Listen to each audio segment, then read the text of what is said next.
Bien, bonjour.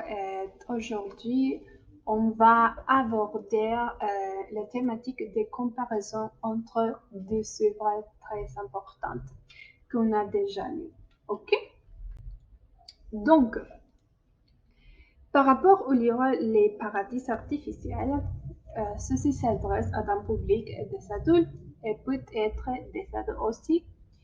Son genre littéraire est celui d'un essai et les thématiques qu'il aborde sont la drogue et la poésie. Ce livre a été publié en Paris et par la maison d'édition d'Auguste Paulet et Malaisie en 1860.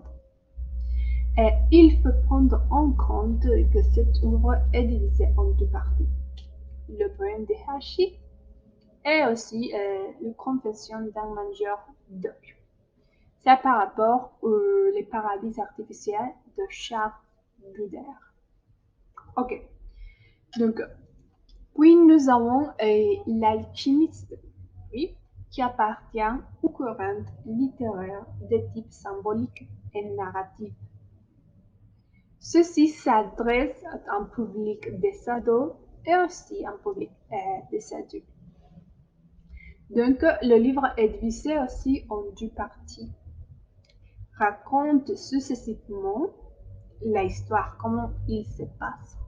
Donc, c'est-à-dire, il y a, et on va trouver le début, le milieu et le fin de l'histoire. Oui.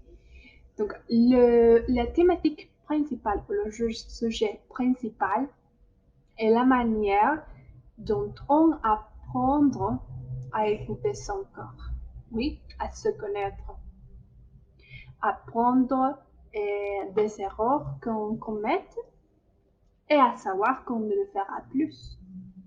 Donc, aussi, il enseigne à se battre par, en question de ce qu'on veut et aspire et à franchir certains obstacles, aller jusqu'à ce qu'on obtient ce qu'on désire, ce qu'on veut.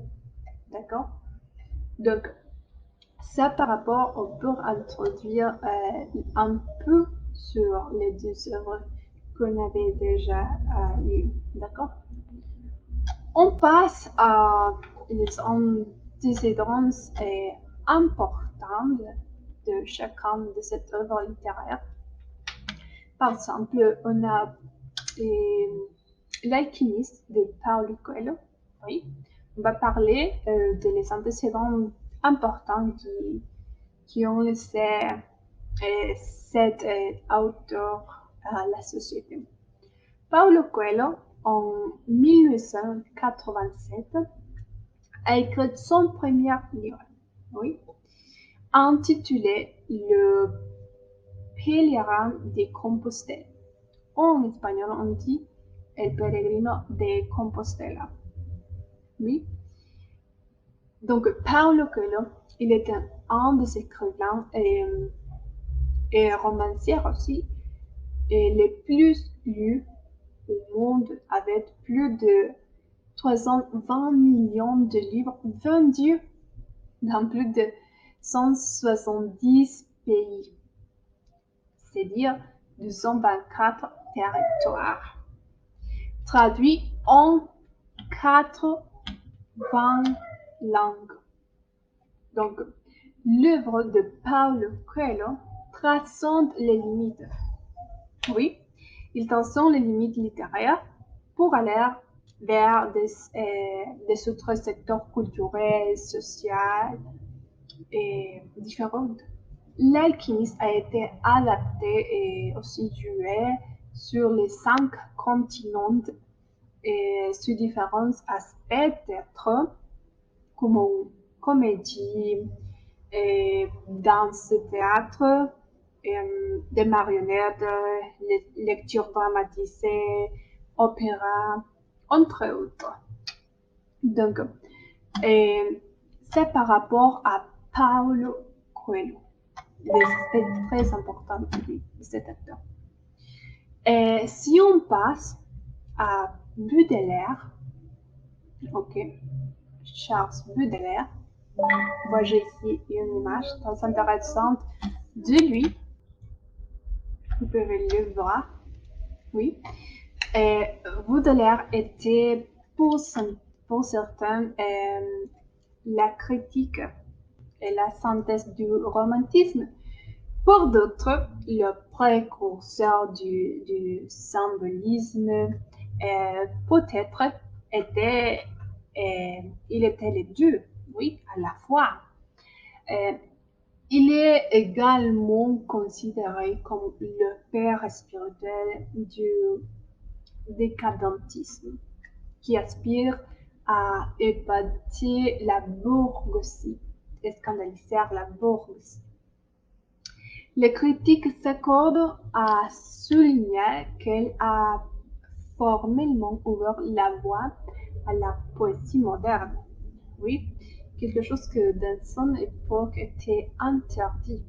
Oui, donc son oscillation entre le sublime et le diabolique, l'élève et le grossier, l'idéal et la nuit angoisse, le spleen correspondent à un esprit nouveau et précurseur dans la perception de la vie urbaine, c'est-à-dire une personne considérée comme révolutionnaire dans la littérature, qui au début de sa carrière peut-être qu'il n'y a pas le succès et le succès dans ses œuvres littéraires, mais après, de plus en plus, les adaptations, les thématiques qu'il abordait dans ses œuvres est très intéressante ou considérée plus intéressante pour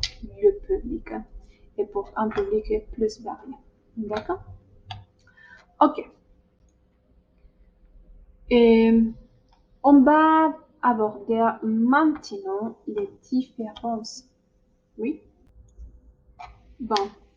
D'un côté, vous pouvez observer les paradis artificiels et d'un autre côté, vous pouvez voir l'alchimiste. D'accord? Donc, quelles sont les différences qu'on trouve dans ces deux œuvres littéraires? Bon. Par rapport au paradis artificiel, euh, il n'y a pas beaucoup de personnages.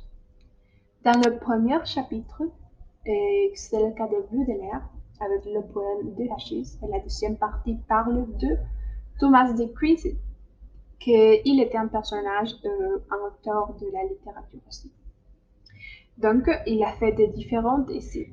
Mais ici, elle est citée par Charles Baudelaire dans une très fameuse œuvre, Les paradis artificiels. Donc, la deuxième partie de cet essai, il aborde à Thomas de Quincey comme le sujet d'un mangeur d'opium. Par contre, l'alchimiste, tu peux voir, l'alchimiste aussi, il se divise en deux parties. Oui, mais qu'est-ce qu'il y a de différent ici? L'alchimiste, il y a plus de personnages. Oui, mais pas seulement deux.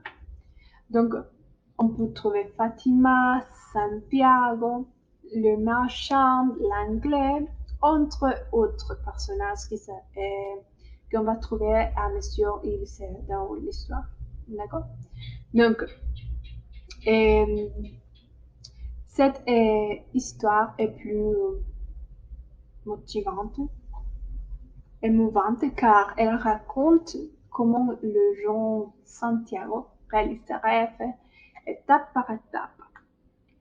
Alors que cet livre raconte l'histoire d'une autre personne et la réalisation de sa légende personnelle.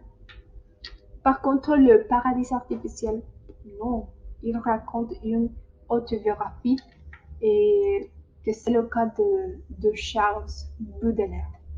Ok? Donc, vous pouvez vous demander quel est l'objectif, oui, de faire une comparaison entre deux œuvres. Bon, je vous dis. Et à mon avis, c'est très important parce qu'ici, on a une œuvre littéraire francophone et une œuvre littéraire latine. Et par contre, on peut voir que sont les différents points de vue qu'il y a imagination et comment les auteurs abordent les différentes thématiques qui sont proposées dans leurs livres, dans leurs œuvres littéraires. Oui.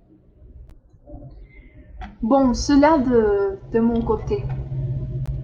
Alors, on, on revient à peut-être une question, que c'est raison, ou quelles sont les raisons pour lesquelles les œuvres ont été écrites.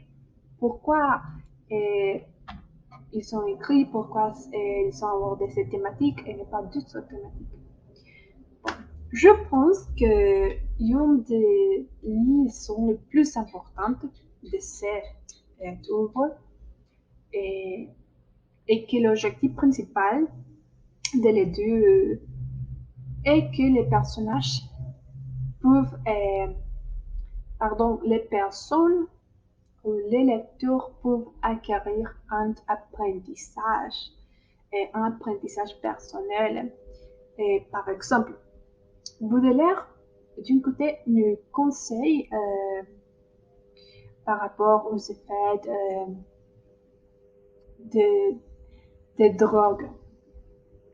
Paulo Coelho, il nous enseigne comment écouter la correcte voix pour réaliser nos objectifs. Il parle de cette voix interne que parfois on puisse écouter, mais on peut dire, ah non, est-ce que je suis en train de me devenir folle ou quelque chose comme ça. Donc, ils sont deux œuvres qui abordent différentes thématiques, mais qui, de toute façon, les deux sont très intéressantes, très importantes, parce que parfois, dans la société ou la vie réelle, ils ne savent pas avec cette même intensité, comme on l'a exposé soit Paulo Coelho ou soit Charles Baudelaire. Donc, on a différents points de vue de cette personne d'un côté qui nous a rencontré sa autobiographie parce qu'il a passé par cela. Ou Paulo Coelho aussi qui s'est inspiré d'une chose de la vie réelle et même qu'il a déjà vécu, d'accord? Donc, il nous amène et on peut acquérir différents types de réflexions et qui nous amènent à une grande enseignement ou leçon dans notre vie. Donc, on conclut. Je vous dis, si vous n'avez pas lu encore à une de ces deux œuvres, vous pouvez le faire. Je vous encourage à le faire.